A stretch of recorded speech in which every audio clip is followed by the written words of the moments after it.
Y es que efectivamente los aspectos emocionales son muy importantes. ¿Quién ha oído hablar de la mentalidad de crecimiento?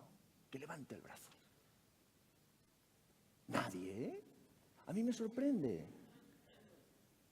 Estamos hablando de la capacidad plástica del cerebro, ¿no? Pues relacionado con esto hay un concepto súper potente. Mentalidad de crecimiento. Carol Dweck. Entrar en internet, hay una charla TED fantástica. Stanford. Una investigadora prestigiosa. Analizó el comportamiento de los estudiantes. ¿Y qué vio? Que había algunos con, así le llamaron ellas, mentalidad fija. Estos creen que estamos condicionados por la genética. El que nace listo, y el que nace no, no. Y otros con mentalidad de crecimiento. Estos creen que pueden mejorar sus capacidades a través del esfuerzo.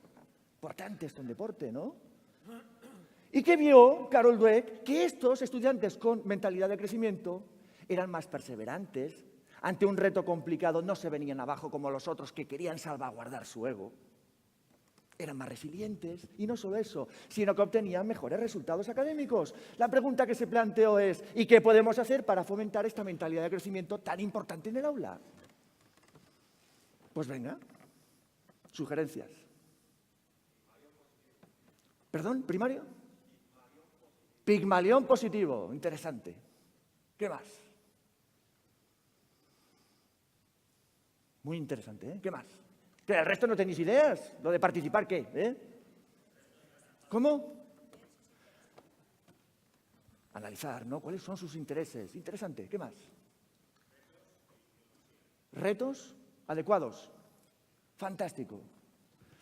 Vieron que, por ejemplo, era muy importante explicarles cómo funciona su cerebro, que es muy plástico, que somos capaces de generar nuevas neuronas a través del ejercicio, como comentaba José Ramón, que bueno, la inteligencia es maleable, que en definitiva se pueden responsabilizar de su aprendizaje. Los proyectos sobre el cerebro interesan a los estudiantes de todas las etapas educativas. Y si ya los vinculamos al ejercicio físico, ya es la repera. Pero también vieron la importancia de elogiarles por el esfuerzo y no por la capacidad. Antes hablaba José Ramón de la importancia de la práctica. Lo has hecho muy bien porque has trabajado bien, no porque eres muy listo, limitante, etiqueta. ¿Cuánto daño han hecho y siguen haciendo las etiquetas? Fulanito es, menganito es. Te dicen, este es TDAH. Cuando entras el primer día de clase, te dices, esto daña mucho. Y hay evidencias empíricas que lo confirman.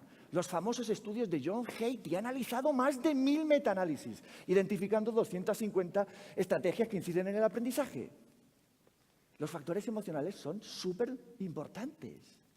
Las tres mayores, con mayor tamaño del efecto, relacionadas con las creencias del profesor sobre la capacidad del estudiante. Si yo creo que tú no puedes, cuando te hago una pregunta te dejaré menos tiempo y tú captarás ese mensaje no verbal. La segunda, la cooperación del profesorado. Se habla mucho de que cooperen los estudiantes, pero ¿y nosotros? ¿Cooperamos? ¿En educación física cooperamos? ¿Sí o no?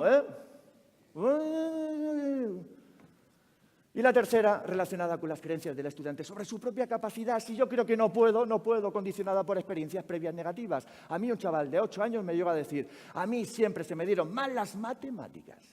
Con 8 años. Claro, ¿qué experiencias habría vivido ese chaval?